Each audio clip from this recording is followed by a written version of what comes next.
All right, so mabibi na mabwana, welcome to another Quick One Wakili episode. Today we're joined by a seasoned practitioner who's at or about 50 years of post-qualification experience, and it will be good to hear the stories he has of the profession, how it has changed in the 50 years, and other things. But I'll invite him to introduce himself. Yes, thank you very much. My name is Ambrose Rachier. I am the senior partner in the firm of Rachier and Amollo advocates. I have practiced law. This is my 49th year of practice. It means that sometime next year I'll be celebrating my 50th year in practice. Yeah. Apart from practice, I also chair Rachier Football Club, where I have been chairman for the last 16 years. I also hold other responsibilities, which perhaps I need not talk about at the moment, the societal responsibilities. Thank you. There's another name. I saw an episode at Capital FM, and the way Okay. Ambrose, Dickson, then Otieno, Molo, Rachier. That is one out of 5 names. Right. Five names, yes. Good. Right. Now, just take us through your formative years in when you're growing up. Where do you grow up? Do you grow up in Nairobi? Do you grow up up country? Just your formative years. Okay, I am called Molo because I was born in a moving train, instead of moving third-class train in the year 1949. That's when I was born. My mother who was a primary school teacher, was going to visit my father, who was a priest studying theology at St. Paul's College in Limuru. So that night, a train coming from Luanda station to Limuru, and reaching Molo station. I was born inside the moving station. I had to be dropped out and taken care of by a volunteer, my mom and the volunteer, Elijah Mukayagi. I got to know him. At that time, working for KCC in Molo. He's the one who hosted us before we were able, through telex, to reach my father. So that is my birth. But my mother was a primary school teacher in the village. So I was briefly with my dad in Limuru, but went back with my mother for the teaching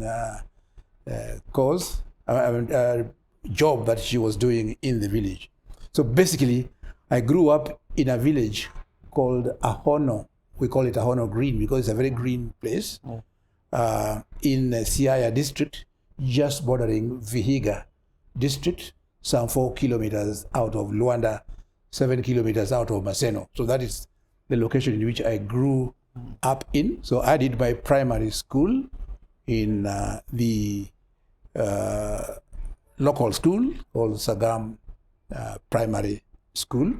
I always have an amusing story to talk about in my youth because that is where I developed my interest in football. And at that time, because you had only one uniform to go to school, we would, after getting from school, remove all the clothes and play football naked in the village. Something I enjoyed very much, and that is where my interest in football started, which subsists until today. So that is my primary school. I went to primary school about 1955 in primary school, and I was able to do my.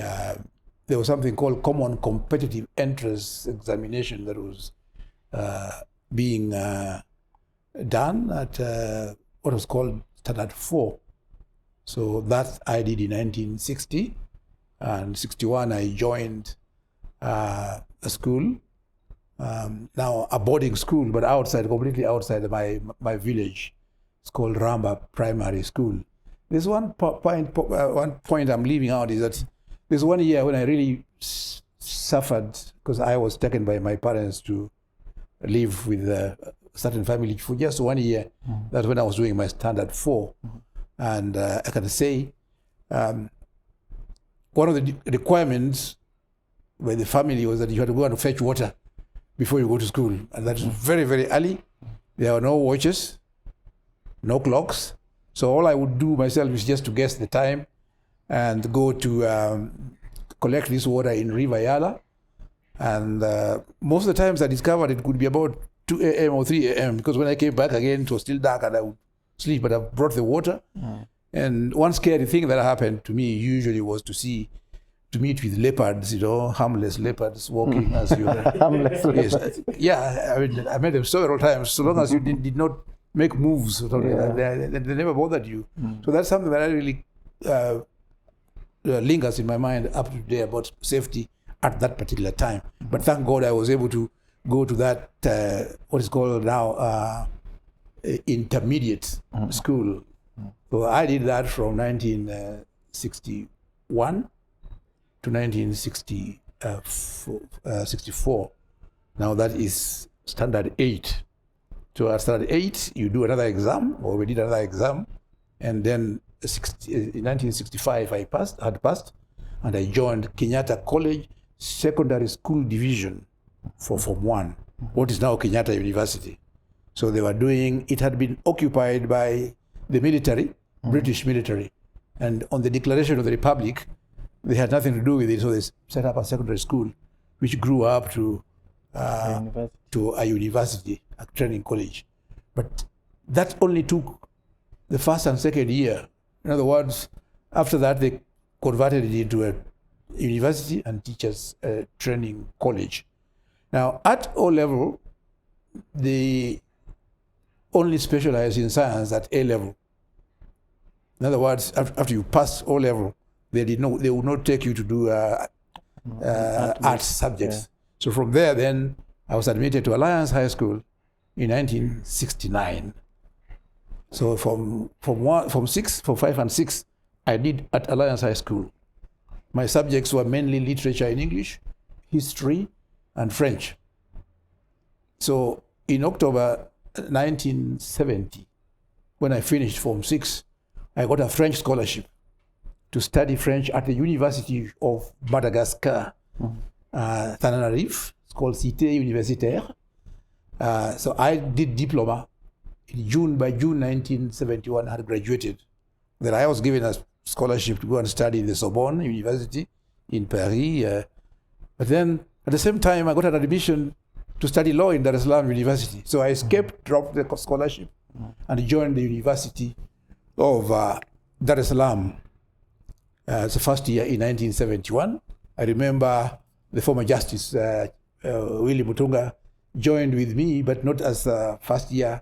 He was doing LL.M. at that time and at the University of Dar-es-Salaam, but he had finished studying in the year 1970.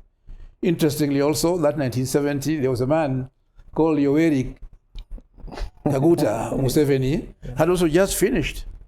And because of the trouble in Uganda, he remained in his, he was given a kind of asylum by Mwalimu Julius Kambarage Nyerere, who was then the Vice Chancellor, was the Chancellor of University of Dar-es-Salaam and also the President of the United Republic of Tanzania. Why I mention this is that I was in room 254, 253, and he was in room 254. That is Museveni.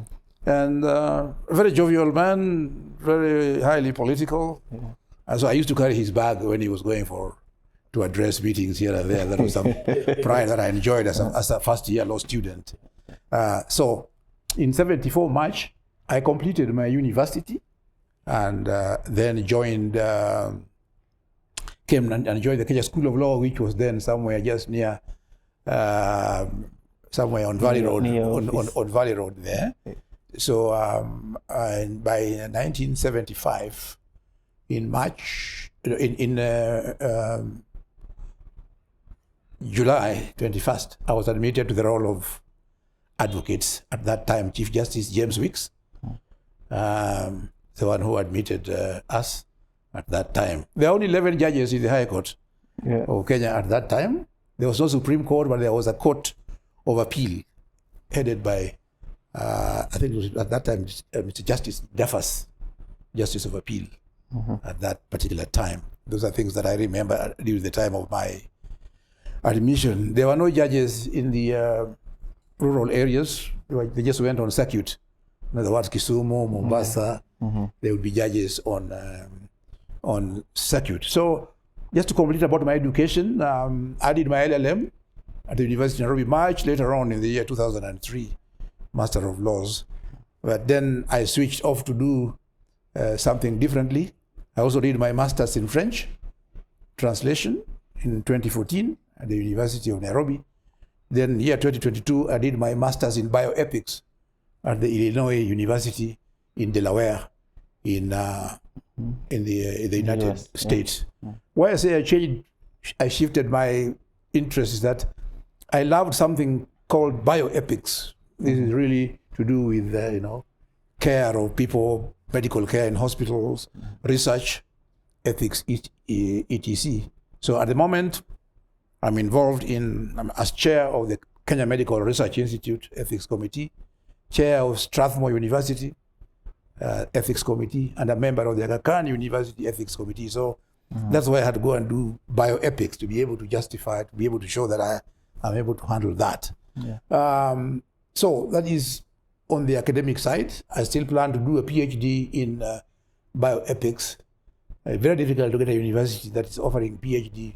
I've made a lot of search, but a new area where there is a lot of difficulties in doing that. So I'm through, I think, with mainly academic. Let me talk about my practice. Are you okay with that? Yeah. That's where we were going next. Yes. So in my practice, when I was admitted, there was a lot of hostility between Kenya and Tanzania when Attorney General Njonjo had very bitter exchanges with Mwalimu Julius Nyerere as president of Uganda, matters of ideology. So those of us who graduated from University of Dar-es-Salaam had a lot of ideological and a lot of discrimination from the government of Kenya. It was clearly ruled that we were not to get any job from the government because we learned nothing other than communism, socialism, or ujamaa. So that Njonjo made it very clear. And, there were exchanges, bitter exchanges between them, where Njonjo called, Nyerere called, he was the first to call Njonjo and Kenya as a man-eat-man society. And then Njonjo's reply was, Tanzania was a man-eat-nothing society. This culminated in the breakup of the East African community in 1977. But as far as law practice is concerned, we were precluded. None of us was ever employed in the government. We weren't even allowed to go into local government places. So you had to look for your own way of getting employed. I remember my classmate, Mutula Kilonzo, was just employed by some lecturer whose name I now forget. The person was teaching at the University of Nairobi, but Kilonzo was now able to man his office. I lived in Kaloleni, house number E11 with my uncle, and I would walk from there or take a matatu. The name matatu came from when Jomo Kenyatta exempted small local transport from paying any insurance covers, and they were on the agreement that they would charge a flat rate of fare to any distance. So that was Mangotole Matatu. Yes, Mangotole Matatu was the thing. So that the Mangotole Matatu, that's where the name Matatu came in. So you get in and says, okay, Nishigana, and you say Mangotole Matatu. So that's how the name developed. Regardless of the distance. Distance never mattered. So from there, I would go from there to Makadara and just ask, is there anybody? The prison, there was nothing like a local, like a prison. There was a fenced room with barbed wire where the prisoners were put in. So I would just go and shout there and say, hey, anybody wants a lawyer? So that's how I started my practice. And I got people who would come. I carried some receipts, these plain receipts you buy from a shop. And I would then ask for clients. Generally, I would charge 40 shillings for my fee. 40, 50, and deal. And most cases were actually handled very summarily. So when I left there, I would leave with 100 bob per day, and that was very good, very good income. Because the person I would otherwise take the notes, and depending on their accounts, I would either get the person to plead guilty or set down for a hearing after I got bail. Then I would meet them out somewhere there, and we'd agree. All my meetings were somewhere around just that place. So that was my practice. I did that for about 6 months. Could be 6 months. Yes, 6 to 9 months. I lived like that. I managed to. My sleeping was most interesting because my uncle lived with so many people, so there was nothing like a bed. All I had was a mattress. Put it down there in the morning. I push it under somebody's bed, and I had my blanket and sheet, and I would sleep. But one day, then when I was arguing a case, a criminal case, somebody tapped me and said, "Hey, who are you?" And that was the man who is called Sir Justice Quach. So they had started a firm called Masime and Quach Advocates, but both of them were not there full time. So Masime was teaching criminal law at the University of Nairobi, and Quach was working for the post office as a corporation secretary. So he said, come and work for us. So that's how I joined the firm of Masime and Quach. So initially I was the only lawyer in there full time. They would come in the evening, somebody from the lecturing, somebody from working the post office. So that is the place I worked at until I was doing mainly criminal law in the during the day. But in the evening, I became a good friend of a man called Pius Odundo, who was working with Tyson's Limited at that time. So generally, he would introduce to me people who would want sales of their buying or property or selling of property. So that's how I started the practice of conveyancing contemporaneously with the practice of criminal law. And it grew. The practice grew. Quach eventually left, resigned, and came to join. Masime went on to be a lecturer doing part-time, but he had now more time in the office than in the university. But he served both of them until he became a judge in 1982 or so, judge of the High Court. Quach, before Quach, I think Quach was the first to leave the firm to join Hamilton, Addison, and Matthews in 77, 78. Then I was left with Masime, and I also left the firm in 1979 to form Oraro and Rachier Advocates. Yeah, so with George Oraro, practice grew. I started walking into corporate world because most of our clients insisted somebody must be in the office, that somebody can then go to court. So that is the time that I started dropping out of criminal practice and civil practice. So that by 1980, I think the last case I did, a scary case I did, was that of those who attempted to overthrow the government of Kenya in 1982. I represented some of them, and only one was acquitted. Lieutenant Ojango Oburu was acquitted, but the others were convicted and sentenced to death. The scary thing about that I must share with you is that I did an appeal. I did an appeal to the High Court, assisted. I remember Gitobu Imanyara was representing, I think, one of them, and I was representing two of them that had been convicted in the military. The hearing was at the military camp in Langata, and I can tell you it was so summary, so kangaroo, that the person prosecuting had very little work. It was Aragon, who was the chair of the tribunal, is the one who was cross-examining and firing shots at us. It was a real kangaroo court, I must say. So I thought there was going to be something on the appeal, So before I appeared before Justice, it was in April '84. Appeared before Mr. Justice Mbaya. I went to see my clients in committee. So I said, okay, I want to see my clients and I would like them to attend court. Then people started looking at each other and saying, look, you mad? These guys were hanged long ago. Without your knowledge. I had no idea that they had been hanged. So I came to Justice Mbaya and said, my lord, I want to withdraw the case because my clients are not there. He says, what are you saying? I said, my lord, my clients have been executed. An interesting thing in my practice, I always talk about it, some experiences.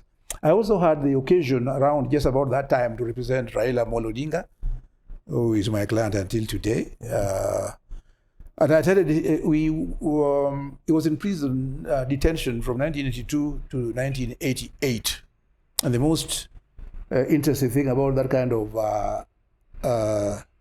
appearance before the tribunal, there was a review every 6 months. And in those every 6 months, you would be taken to places where you don't know. In other words, you are almost like, they did not, I would be picked by Commissioner of Police Kilonzo from the traffic headquarters here and be told, now we are going somewhere, so let's just go. Your client, you're going to see him. Then I would be taken to an airport like Wilson. You put in an aircraft which is completely darkened. Then you land somewhere, maybe after some hours. So the first thing when I met my client inside the area was he would ask me, Ador, where are we? So I said, Aguabo, I don't know where we are. So the place I don't know where we were up to today, but you'd be taken to Shimolatewa. Sometimes it would be Kamiti. Sometimes it was Kodiaga prison. There were only prisons. But the flights differed. On a few occasions, committee, of course, they would take us by road, but the vehicle would be completely covered. And most of the time, it was driven by the commissioner himself, commissioner of police. There was no other person. So that was an interesting experience that went on. Interestingly, I never did any work because my client never allowed me to speak. When we went in, he would just rise and say, "It's a waste of time." Yes, he just said, "It's a waste of time. I have nothing to say." And then Hamilton, who was a member there, and then Njonjo was there, he said, "Mr. Rachier, you don't have anything to say?" I said, "Well, I've consulted my client, and he has chosen to speak." So that's when I addressed the tribunal. So those are some of my experiences at that time, the tribunal, when I was doing civil matters and all these things. But gradually, I focus now on civil, on commercial work. These increased. The meetings were now not so much in my office, but there used to be a place on Celestia Avenue, just near the roundabout that goes to railway station. Yes, there was some drinking place. So most of these clients would go to just have a drink because that was owned by the person who was giving me the business from Tyson's. That's where I met the late Barack Obama, who unfortunately died, I think 83, 84. On his way, he had just left us somewhere there. Then we had, he has had an accident near Kenya Science Teachers College. That is the father of Barack Obama, who became president of that. So those are some of the big dignitaries who used to meet there. Ade Adongo, Mwalimu Nyambala, of course Richard Kwach, the late Justice Masime, and who is who, because these are the people who would be purchasing and selling and buying of properties. That's how my conveyancing practice grew, even when now I was with Raro and Rachier. So we decided that I would give up court work and do office work. So office work, commercial and corporate, which I am doing up to now. So I think that gives you a long stroke resume. A resume is a summary. But this has been so long. Is there any particular question that you may want to ask me? The story seems incomplete. So we have left it at Oraro and... Okay, thank you. So how did it move into Thank you very much. So I practiced George Oraro for 20 years. And in 1998, on 18th November, 1998. Some misunderstanding, I won't call it misunderstanding, an unhappy situation developed in which I had to leave the farm and set up Rachier and Amollo advocates.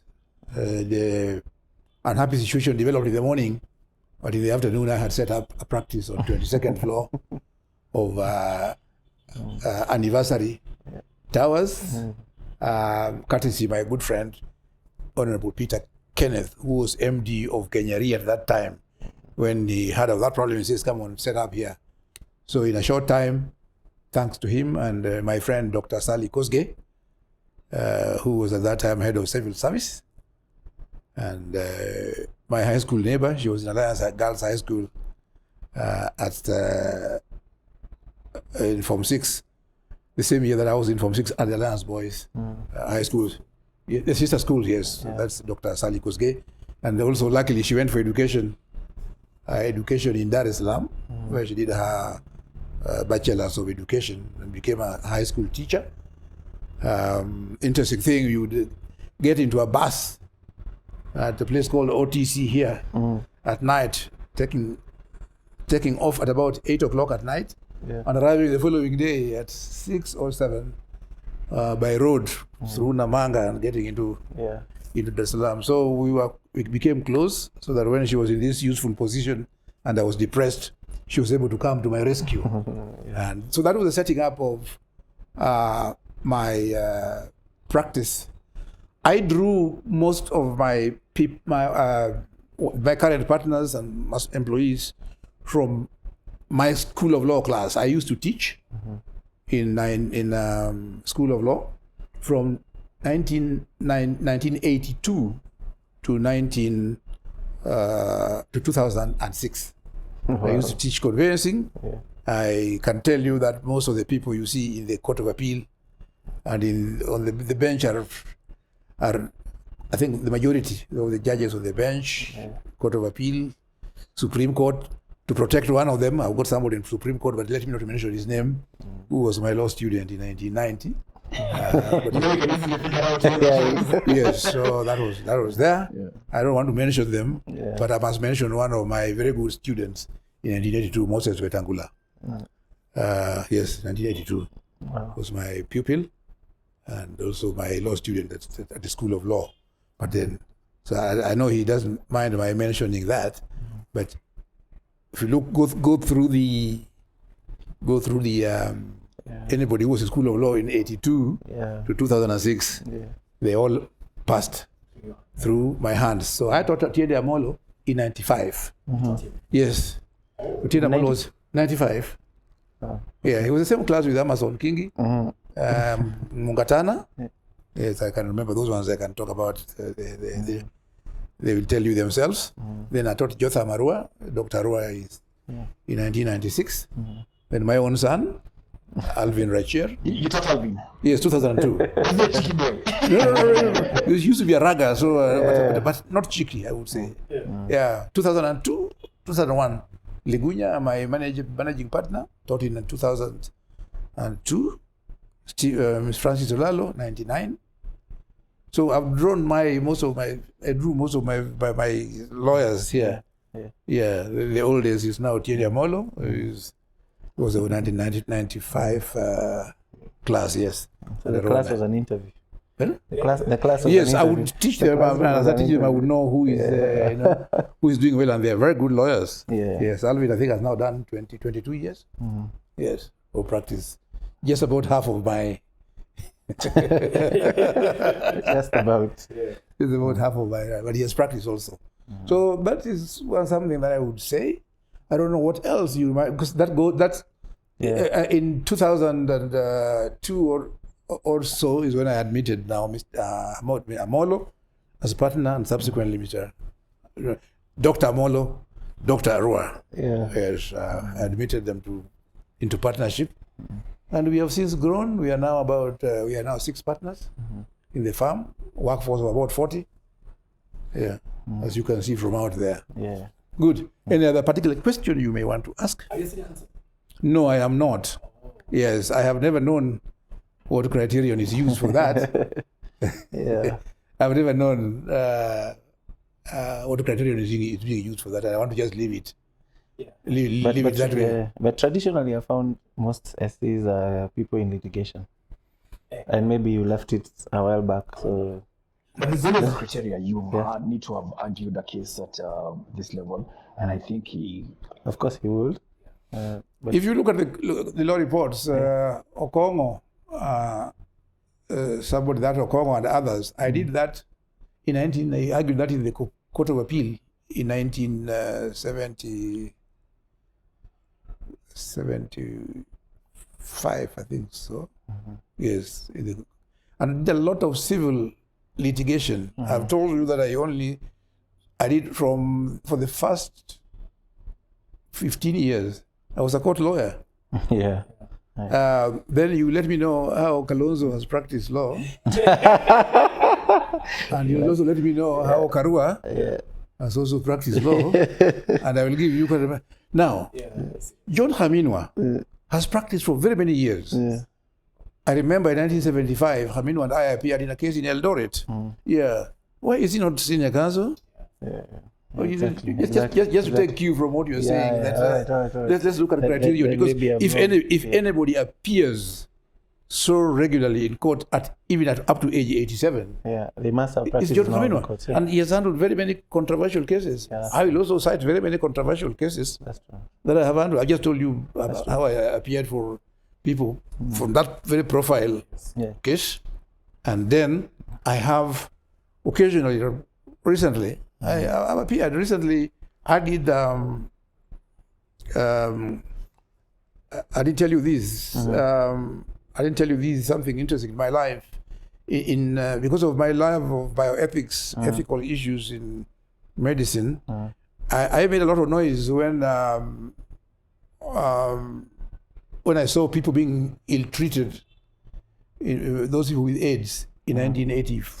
So I was one of the first people to write to the nation, and that brought me into some prominence, just like my talk about Freemasonry recently brought me into some big prominence. So that gave me good prominence, prominent lawyer. Apart from, of course, the first time I was referred to as prominent lawyer was 1983 when Franco Luambo Luanzo Bakiari visited Bomas of Kenya, and I went to dance in there, and I talked to him in French, which is a language I loved. So that appeared also in the headline. Nairobi prominent Nairobi lawyer. Top city lawyer meets Franco. That was the headline. The second time I was in headline was top city lawyer, advocate confinement of people with HIV. I actually said so, that they need to be confined, not knowing that later on I would, in my later years, be the advocate on their human rights. So in 1987, when the government constituted the first policy body to make rules and guidelines on HIV, I was included in that panel. In 1992, when the government decided to make a policy on HIV, again, I was made to head the legal department on that. That is what led to sessional paper number 3 of 97, which then in 99, 25th November, Moi declared AIDS a national disaster in Mombasa. I remember very well. I was invited to talk to members of parliament in Mombasa Hotel. Then I was appointed by the Attorney General to draft the laws on HIV, which I did in 2002. So the HIV and AIDS Control and Prevention Act is my draft. It was drafted by me, came into law. In it, there was provision to protect the confidentiality of people with AIDS who would appear in the tribunal. We've set up a special HIV and AIDS tribunal, which, again, I became the first chairman of that tribunal. There was no building for it. I used to hear the cases, AIDS cases, in my office here. Nowadays, there's a well set up tribunal. I served for 6 years. Then I inducted Jotham Arua as the next chairman. The third chairperson was Helen Kimiti, who was just finished. And now we have a new chairperson, I think it's Molo. Yes, so that is my work on HIV and AIDS. If anybody want to talk about senior council and human rights, human rights law, that is something that I have moved from activism to law and into making a tribunal. I think this is indicating time or something. No. Okay, so I've got too many things to talk about for legal issues, legal matters, I would say. And that was an interesting line that I went into on HIV and AIDS law. But much of my practice has been in conveyancing practice. I have told you the origin of my practice in conveyancing from those days. Haile Selassie. Avenue up to today. I now have corporate clients coming for me to represent them in transactions. That earned me a recognition so that at the beginning of this century, a task force was done again to develop a land policy, and which again I was asked to chair the legal department on that task force. We came up with some policy recommendations, which resulted into again another paper that was called sessional paper number 4 of 2009. Yes, so that is what informed the constitutional amendments that you see in the Constitution of Kenya 2010. So if you see Article 60 to 65 or 65, that's purely my draft and that of Otieno and Molo, who was one of the drafters of the Constitution. So that is what led after the enactment of the Constitution. If you look at Article 68 of the Constitution, you will see the need of consolidation of laws, consolidation of laws and consolidation of laws. So this is what led to the amendment of the laws in 2012. The land laws. The land laws, yes. I am the drafter of all those land laws. I was the consultant of the government of all those land laws. So I can take responsibility for the Land Registration Act, the Land Act, all its challenges, and the National Land, and the National Land Commission Act. Yes, the only act I did not draft was the Community Land, which was drafted by somebody, Mr. Otieno of the University of Nairobi. Just curious. You have you've practiced law in different times. When it was predominantly white, you came in, independence happens, you have new black lawyers, and you have you morph into a different generation. And at that time, you get partners who are quite younger than you from the university. How are you able to morph into that atmosphere whereby these younger partners don't feel, how do I put it? They don't feel, they still feel they're respected. Yeah. Because you are their teacher. They don't feel oppressed. They don't feel oppressed. The power balance is the same. How are you able to do that? And also you can also build on, because I also think that's a challenge because we have younger generation of Gen Zs who are coming into the market. How are you able to stay alive to those challenges and practicing to morph yourself into that area? Very good question. And just to extend a bit of your question, could add what have I noticed during the 4 presidents that I have served under, because I practiced under Jomo Kenyatta, I practiced under Daniel Toroitich arap Moi, I also practiced under Emilio Kubaki, I also practiced under Uhuru, so there are 5, and I've also practiced under Ruto. But for the time being, let me answer part A, because the second one is my own question. Part A is how I have been able to gel with these people. I think let me give myself my own character. I believe in humility, and I believe in humanism. Utu. Yes, this I learned from Mwalimu Julius Kambarage Nyerere, who talked about Utu. Yes, look at somebody as a human being, poor, young, all kind of thing. So then you give them their respect. So I'm trying to emphasize this word Utu to anybody else who who may want to listen. That learn Utu, give people their own space, recognize one thing about, if you respect somebody, it's very, very difficult. If you respect your junior, it's very difficult for your junior to get into misconduct. They'll say, I don't want to do bad to Mr. Rachier. If you interview my people here, they'll tell you this man does not behave like the senior partner here. If he walks, for example, if I want to talk to you, I don't summon you to my office. I come to your office. Even as an assistant who was admitted last year, I would go to their office and sit down and say, look, I've come to see you on this one. They find it strange. But to me, to them, eventually they say, look, this is a serious man in his life. So I have used humility and then Utu, the humanism. Then I have used the understanding of psychology of people, and particularly of young men, to be able to establish and develop a rapport, to be able to work with them. And you can see there's so many of them here. So that is one quality that I would want to sell to somebody. The other thing is, of course, is fairness. Food is important. When people have been arguing about what's going on in our country, I tell them, please remember the history of the French Revolution of 1789 and ask yourself, what was the cause of that revolution? It was le pain. People were hungry. It's 1783, March of the Women.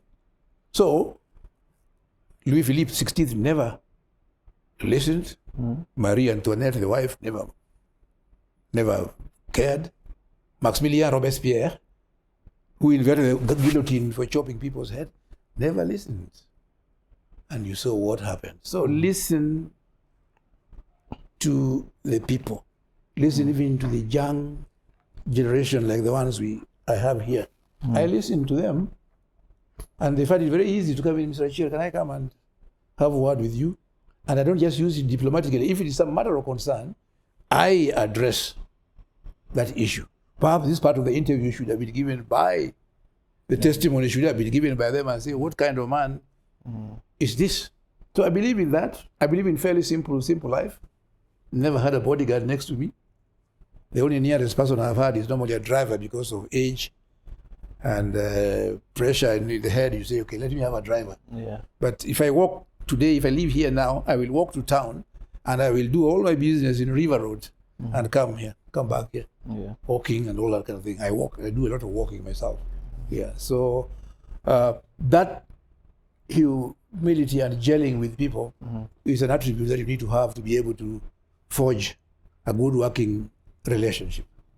I don't know whether I have answered you. I think I have. So a related question, but I know you've touched on it a little, but do you think having practice in the various disciplines has made you the person you are now, that you've concentrated in conveyancing? Yes, I would say so. The first dictate was really not, I reluctantly joined the commercial and corporate, reluctantly. You see, in the 70s and 60s, people like to appear in newspapers as arguing, cross-examining and all that thing. And I was a good cross-examiner in court. So I enjoyed, in terms of representation, I enjoyed court work. But some reality came in, because soon we realized that most of the firms, the prominent firms, Kaplan and Strathmore, Hamilton, Harrison Matthews, Daly and Figgis, Archer, and Wilcock, name them, about 10 of them. We never saw them in court. The only person who came from court from Kaplan and Strathmore was Baron Georgiadis. And he was the only one that the civil side, Yes, there was somebody, I'm forgetting his name. But there were very, very few of them ever coming to court. You never saw these other people. The Asians, again, you never saw them in court. But the African was hungry to go to court. Little did we know that a lot of money was more in the corporate and conveyancing world. Yes, that's why, as at 1982, when my late friend, Dr. Ben Kipkorir, was made chairman of Kenya Commercial Bank, he was the first person to admit me into that panel. Yeah. And I realized that, oh, cool, I can get better money on the desk. Yeah. But you also need, people will come to you for all kinds of services, so that here we do everything. We do tax, any kind of practice, we do it today. Yeah. And you looking at them, you'll be able to see which area attracts much more money. So the transitioning into what I am here actually was dictated by economic reasons. I would have been happier going to court, but not now. At that time, at that age, it was quite a joy to go to court and argue your case and a lot of public, respect, recognition, and all that kind of thing. Because now, a lot of the young people who would not be exposed to any kind of publicity, you would be happy in the background this way, but you walk around and introduce yourself, people don't know who you are at all. Yeah. But I have, I got that, I've got all of it. In other words, when I was practicing at that time, I got the fame of that practice at that time. Here, the network that comes in, the networking that we do also takes you to people, but now in the background. Yeah. So let me take you back to one of your first loves that you talked about, football. You've been a chairman of Gormaya for how many years now? 16 years. And we can even see what the behind the scenes. Yeah. Why have you never have you ever participated in any LSK politics? Or have you ever had an interest? Or would you ever vie for any political seat in the Law Society of Kenya? Another very interesting questions. Very incisive questions, I must say. Now, answer, no.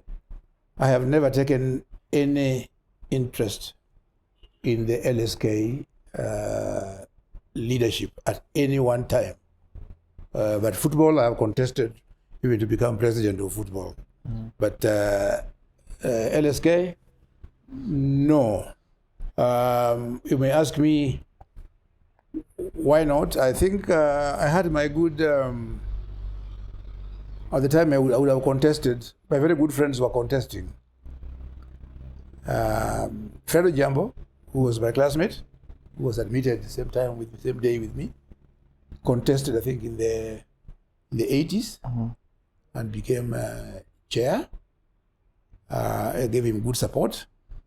He was followed by my late friend Joe Kwach. Again, my very good friend, Chris. I ran his farm here. He passed on 2017, and I ran his farm on the 4th floor. You can see, in terms of proximity, we would move to the same building where we would practice. So, at that prime time, then, came in an era when it was worthless for anybody of my age, because you would not win. Yeah, because of, when I was admitted, we were 12 people on the admission. Today, you see the list of those admitted. Some of them are my grandchildren.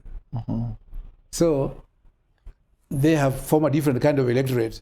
And that's why, if you ask me why from 1990 CTC, I never contested, it's just that the electorate has changed. Yeah. And that's why Willie Mutunga recently tried, when he was Chief Justice, to try to get those who are done 40 years. There were 27 of us. Wow. Yeah, he tried to say, come on, how many lawyers have done 40 years of practice who are alive? Not that we are less than 20, we are no more than 27. But that is the number he could, after a long campaign, he could get. Yeah. There may have been a similar number, maybe, who are out. But you could say that today, any lawyer who has done even 50 years, like me, you are unlikely to get 30 of them. Yeah. You are unlikely to get 30 of them. When I came in, who was practicing, just admitted Paul Muite, yes, Evans Gaturu, GBM Kariuki. Yeah. So you can see the age of people there. My master, Satish Gautama, died at 95 recently. Yeah. Wow. Lee Muthoga was 1 year ahead of, no. Lee Muthoga graduated in 1970. It was the same year with Wako was 69. Amos Wako was 69.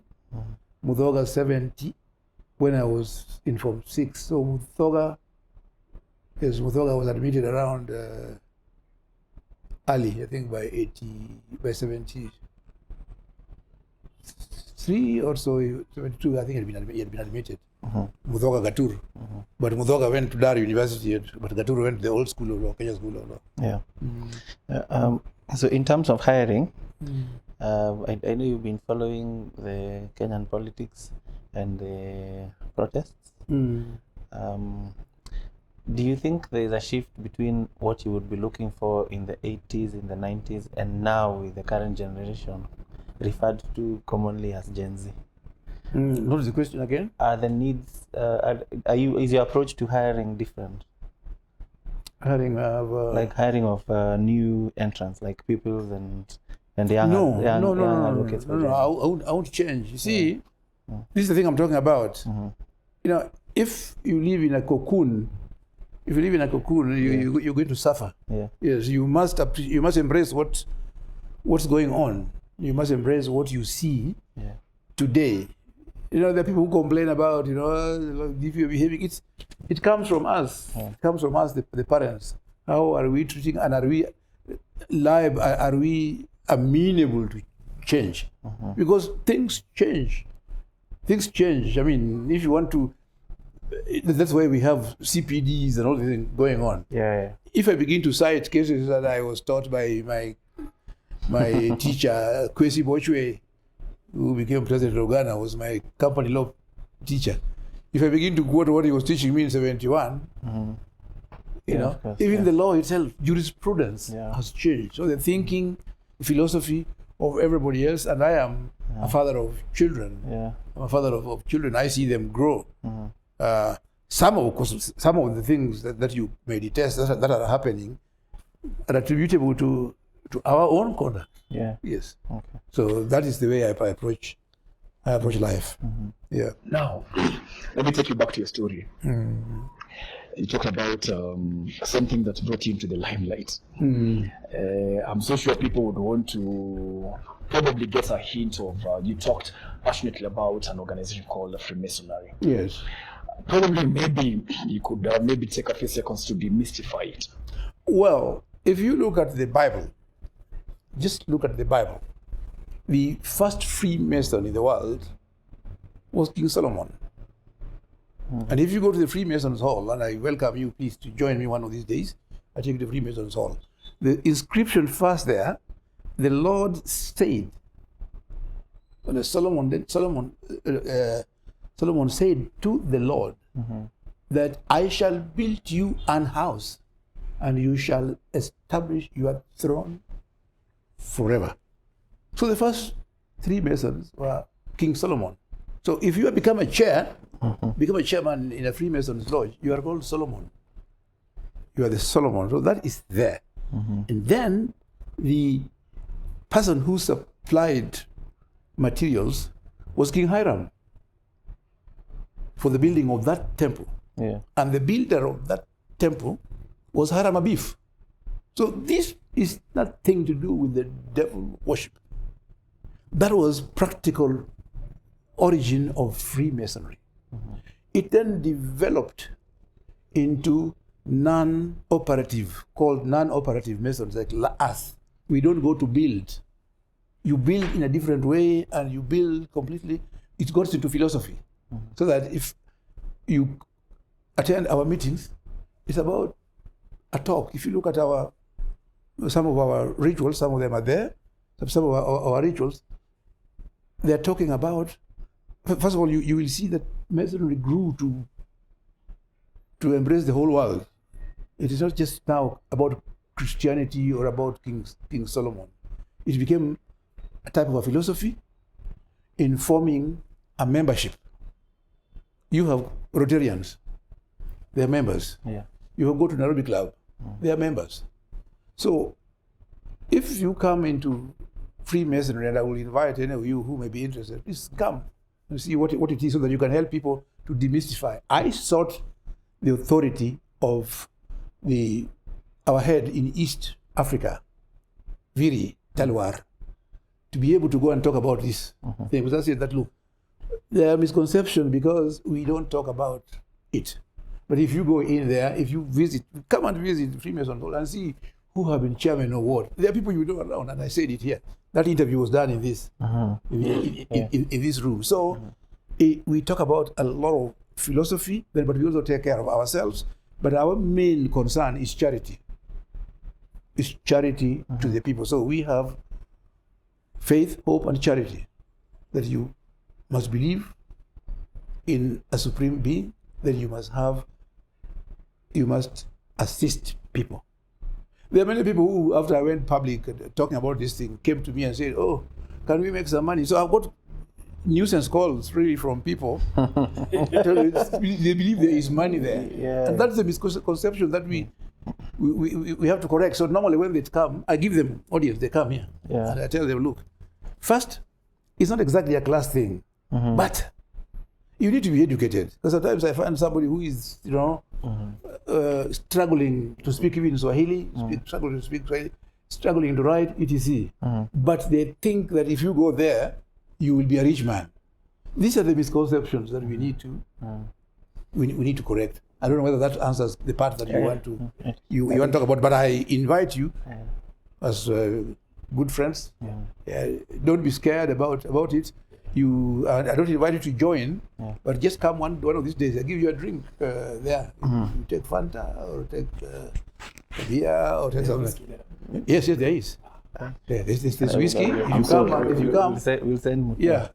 We'll send Mutua. He loves whiskey. I'll send him. Don't send him. You come. Okay. Yes, come and see. Yes. This is important, and I'm serious about it. That you come one of these days. I take you, bring you a videographer without this. Yeah. And I'll take you around so that you can see how people can misconceive. Yeah, and particularly when you make it, we keep saying that Freemasonry is not a secret society, but a society with secrets. So we have our own secrets. Yeah. The rituals that people talk about very much. What does a wedding look like? What does a burial look like? How are those people dressed who are conducting the wedding? Yeah. How are those people dressed who are conducting a burial? Yes. When what words do they use? So something mystical about where you come in that we know. Yeah. We admit you, but the main thing, they're all symbolical. Every movement that we take you through becomes something very, very symbolic about life. Yeah. Yes. And to me, one of the biggest subjects in life that people should study is bioethics or philosophy. Yeah. You should get to know why people behave the way they behave. Why do people behave the way they behave? If you have an answer to that or able to study around it, you will not have blood pressure at 75. I don't have high blood pressure. Don't have all kind of thing. I understand life. It's good that you mentioned Rotary. I know we're coming to the end, but Rotary also has some misconception. Like people have misconceptions. Yes, I know. Yeah, I know. I was also a Rotaractor, so I understand. Yes. So I don't know if it's lack of access or lack of information, but at least with Rotary, I can say, after joining, I actually figured these are just like-minded people who come here for charity and charitable. That is exactly the same thing. That if you go to Masonry, it is like in Europe. There is no. All the president, all the American experts, I think George Bush is only the only one who was not a Freemason. Yeah. All of them, from the year 1776 up to now, from those days, they're all Freemasons. So how? Yeah, I think what they think is you become a Freemason, then you become a president. And it's the other way around. So you're a member of Freemasonry. Also the And president, yeah. L.L.M really came up with a stick with Mm-hmm. the president. Yeah. So there was this one. I was there. Yeah. Yes, when that commission came, Yeah. led by Modi Awori. Yeah. Yes, they interviewed me. They found me seated there. Okay. In the task force, there was my own classmate, Fred Ojambo. Yeah. So I said, "Hi, Fred." Found me there. So people get scared about those things. You see, like when I gave that interview, you know, my good friend Peter Kenneth told me, the internet is busting. Yeah. What did you He say? said, eh? What did you say? I said, let it burst. Let people get to know. Yeah. But apart from that pressure here, most people have been after me to say, please, help us. Can we discuss something? Help us. Yeah. And even mentor people who want to join. I'm a long queue. Yeah. Or people say, we want to join. I've made a few others join. Like that, and as you say, I'm glad you talk about Rotary. Please compare them that way. The origins may be completely different, but I have traced to you the origin of this in the Bible. And go and look at that Old Testament. It's somewhere there. I'll show it to you once you have broken up, and I may be able to refer you to certain chapters that should be able to help you. Now, you've mentioned that at 75, you do not have blood pressure. So, and this goes now to a question that we normally ask people in our show. How do you decompress? What does Ambrose do when he's not teaching law, when he's not practicing law, when he's not doing affairs for Gor Mahia and dealing with clients? Very good. I take this very, very, very seriously. It's always good to believe in God. If you believe in God, you don't have to go to church to go and pray publicly there. When you're faced with anything that disturbs you completely, just pray. It doesn't have to be Jesus Christ. It doesn't have to be Jainism. It doesn't have to be Muhammad. It doesn't have to. Just believe in some supreme being who is God there, and have a belief that that person should be able to answer some of those questions. You just pray privately. That's one thing I do first. I pray when I'm in a situation that is worrying me. I go and pray. Pray to the supreme being. I say God. This God has got many names. Some people call him Guy. Somebody call it Nyasai. And nowadays, Gen Z are calling him Sky Daddy, I hear. Sky Daddy. Yes. You see? So those kind of things. So it refers to one and the same person who is invisible. That is an important person. Yeah.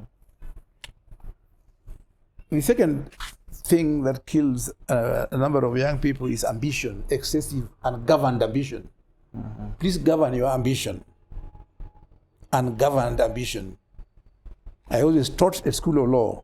When you see me driving my red Mercedes, or you see this thing, it has taken me years to get there. Don't try, because you're going to steal money. You're going to get into money laundering. You're going to be able to be scared when the policeman comes. You've done something wrong now, you know it. So you are living, that's how pressure builds. Today, if a policeman opened this door, I just say, oh, welcome, there's tea. Come and take it. Yeah. But if I had done something that, by the way you're trying to get money, fraudulent money and all kind of things, that ambition, I would be very worried. My heart would be, okay? Govern your ambition in your life. Number 3, food.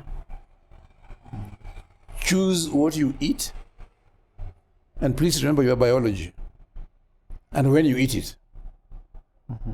Choose what you eat and when you eat it. People are fond of eating ugali at 10 o'clock or 11 o'clock at night, and then they go to bed. It cannot be digested. It only sits there and does a lot of harm to you. So you're told to eat early, but again, choose what you eat. I would, for example, at night not eat anything. If I do, it will be some green vegetables, something like that. If not, just some soup. Not at your age. When you reach a certain age, eat your lunch and your breakfast, forget about that. And when you get there, what is it that you're eating? I know people like dripping red meat somewhere, all that thing with oil and all that thing, and it's so good, but it's so injurious. So choose, it is in the books. It's in all the books there, choose what you eat. I eat more of the vegetables rather than the carbohydrates, a lot of it, proteins, and all kind of things. So choose what you eat and at what time. They always tell you can eat whatever you want for breakfast. Okay? In football, when you want to go and eat, when you want to go and play football, you can't eat now and then go and play. You need some 2 clear hours because you're talking about digestion. Yeah. In you, digestion must take place so that it turns into energy rather than something that is sitting on you. So that many people don't. People just eat because they have found food there and they eat. They don't know. That's I'm talking about timing for what you're going to do. 4, exercise. Important. Yeah. Exercise. Yes. I do a lot of running myself every day. Every day. Ask those who live with me. They tell you this man is crazy. Because for me, 5:30, 6, you will not find me sleeping. 5:30, I'm out. And I emphasize the word every day. If it is raining, I go to my treadmill. If it is raining, I go to my treadmill and I am there. You must do some 1 hour, but otherwise out there I do between 6 to 10 kilometers, depending on what time I want to report. Yeah. If I got something early morning, like, by the way, I didn't tell you I teach at Strathmore University. Yeah, up to now. Okay. I still teach at the Strathmore. So sometimes I have lectures at 7:30. It means I have to wake up very, very early and do a short distance. Most of the time, if I'm going to give a lecture in the morning, I would do a run on the treadmill about half an hour, and then the rest I do my stretches and all that. So that exercise is so important, so that if you take your whiskey that night, it gets smoked out in the morning. All goes, and you have a free day, clear head on that. 5, please have a good sleep, depending on your age. I think at your age is 7 hours to 8. 8 may be on the higher side. More for the children, kabisa. But you need to have 7 hours. So it's for you to calculate when you go. That is in as far as weekday is concerned. Because you see, weekend, like Friday, people like going out. That's okay. You can go to bed at 2 a.m. or something like that, because you can wake up at 9 or 10. So it's for you to calculate and regulate, know your diary, what you're going to do the next day. So that is about sleep. I hope you're keeping. Yeah. It's about good sleep. Now, the next one may appear to be a contradiction of all these things. Spoil yourself. Yeah, spoil yourself. Be in a fun group if you can. I'm in a fun group called Hushers. Yeah, I know. We know them. You know Hushers? Yeah. Yes, I'm known there. I'm called Cream Dries. Cream? Cream Dries. Cream Dries. Yes. Yeah, I don't know why. Can you tell why? Cream Dries is, I was given by I joined running in 1985. Yeah. But it was dominated by Wazungus. And the Wazungus, there is creamed rice called Ambrosia I see. in a supermarket in England. I see. So they were saying, oh, you're Ambrose, Rachier. Yeah. Okay. Yeah, Ambrosia. Ambrosia. Then Ambrosia, creamed rice. Because it's written Ambrosia, creamed rice at the so that's how I'm called creamed rice. If you check down there, you're going to see my medals are called creamed rice. So you run and then drink? Yes. Then you drink and you sing. Okay. You see the way You run? You drink? You drink? Now I hear you sing. I was invited once, but I didn't get to singing. Yes, so you get to singing. Yes, right, yeah. Yes, and then you crack jokes. Yeah. Okay? You crack jokes.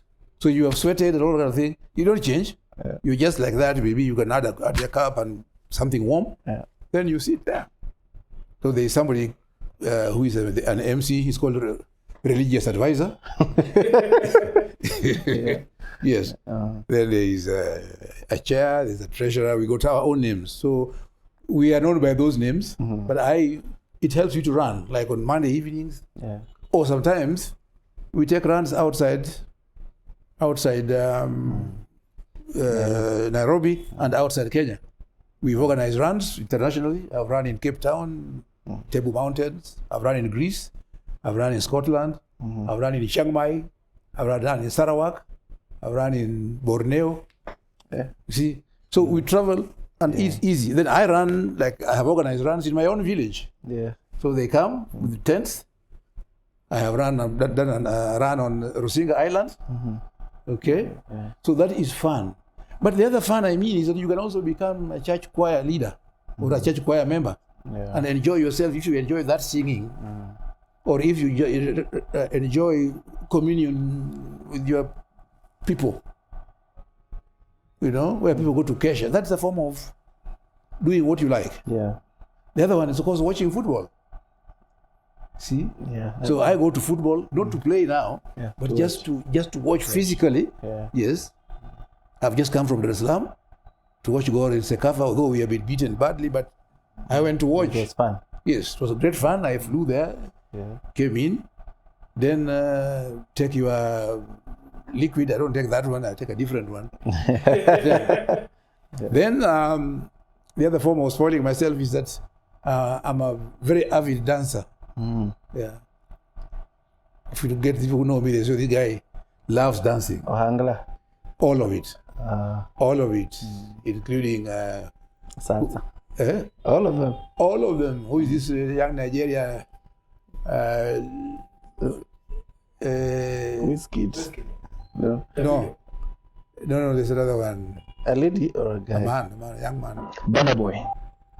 Yeah, I think it's Banner Boy. Okay. Allow me to enjoy myself. Who is that? Yeah. Allow me to enjoy myself. Yeah, then he Allow dances. me to enjoy. Is that who? Is it Olamide? I know, one of them. Yes, something One like of them, yeah, something like Yeah. Now try another genre in Kenya called urban tone. Urban. Urban tone. Yeah. Okay. Yeah. That's what they. Who can I? They're angukaing with it. You Different haven't from seen them going down with Okello Max. Okello Max is very good, but now this is another one. It's another one. It's So another one, that is what I mean, gentlemen. This is what I mean. That you need to. I think he has now to wind down, yeah. Yes, you need to wind down. Yeah. And then that will now help you for mental.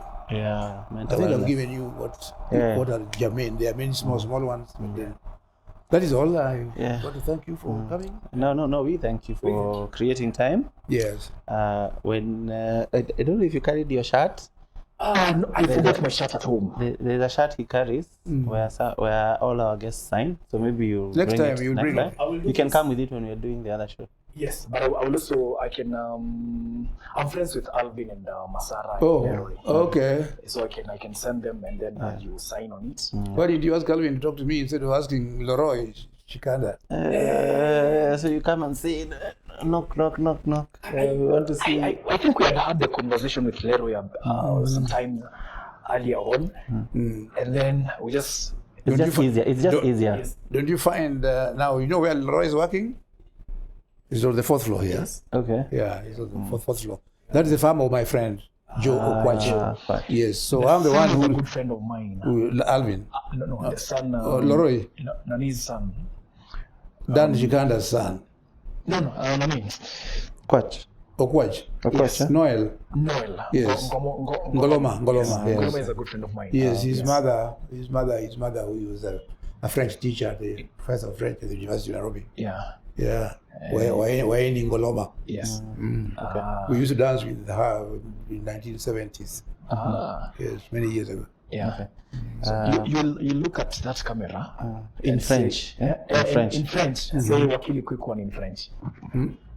What do you say? Wakili quick one, but now you say it in French. I say Wakili quick one. Yeah, in French. That's our parting shot. Oh, that was you. Okay. Yeah.